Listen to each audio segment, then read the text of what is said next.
menyuruh penjaga-penjaga bait Allah untuk menangkapnya, untuk menangkap Tuhan Yesus. Dan ini jawaban Tuhan Yesus, tinggal sedikit waktu saja aku ada bersama kamu, dan sesudah itu aku akan pergi kepada Dia yang telah mengutus aku. Kamu akan mencari aku tetapi tidak akan bertemu dengan aku. Sebab kamu tidak dapat datang ke tempat mana aku berada. Itu perkataan Tuhan Yesus. Tinggal sedikit waktuku lagi. Aku akan pergi ke tempat di mana kamu tidak akan bisa menemui aku. Ini perkataan Tuhan Yesus.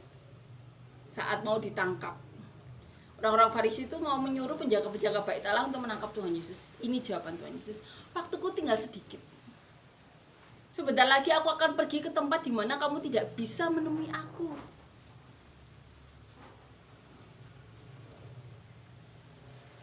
Orang-orang Yahudi itu berkata seorang kepada yang lain, kemanakah ia akan pergi sehingga kita tidak dapat bertemu dengan dia?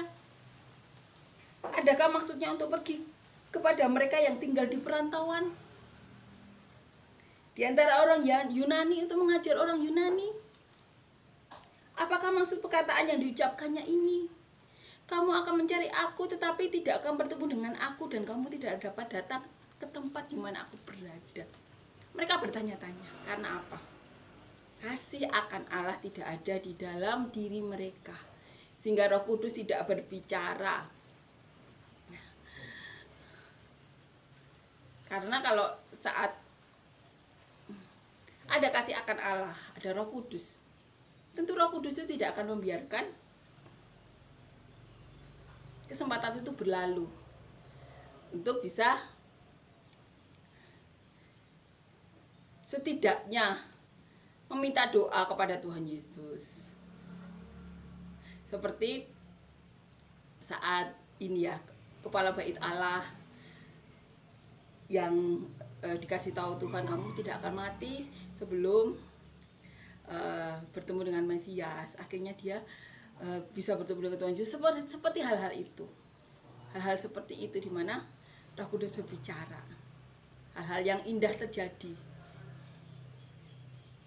Kasih akan Allah membuat Allah tidak membiarkan saat orang-orang yang ada Roh Kudus bertemu dengan orang-orang yang Tuhan kehendaki. Ada saja yang Tuhan akan beritahukan atau akan Tuhan nubuatkan kepada orang-orang tersebut. Salah satunya saya. Dan saya bertemu dengan 3 pendeta besar. Dan Tuhan Yesus tidak mau orang-orang tersebut menyanyiakan kesempatan ya. Akhirnya Tuhan Yesus berbicara melalui beliau-beliau ini, yaitu Pendeta Yesaya Paraji, Pastor Saksum Darbas, dan ini ya salah satu pendeta dari India. Saya baru tahu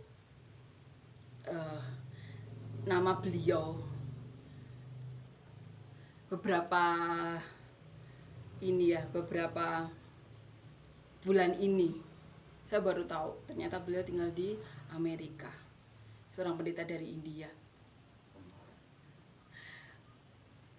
Hal-hal seperti ini, saat ada orang yang Tuhan Yesus perkenankan atau ada Roh Kudus ya, maka orang-orang lainnya yang Tuhan Yesus juga berkenan, Tuhan izinkan mendengar nubuatan Tuhan mengenai orang tersebut. Itu benar-benar terjadi. Salah satunya saya mengalami juga. Mari kita perbesar kasih akan Allah. Kita perbesar kasih di hati kita akan Allah, sehingga saat ada rahasia dari Tuhan, Tuhan berkenan berbicara dan memberitahukan kepada kita. Itulah salah satu gunanya Roh Kudus, untuk membisikkan di hati kita atau di telinga kita.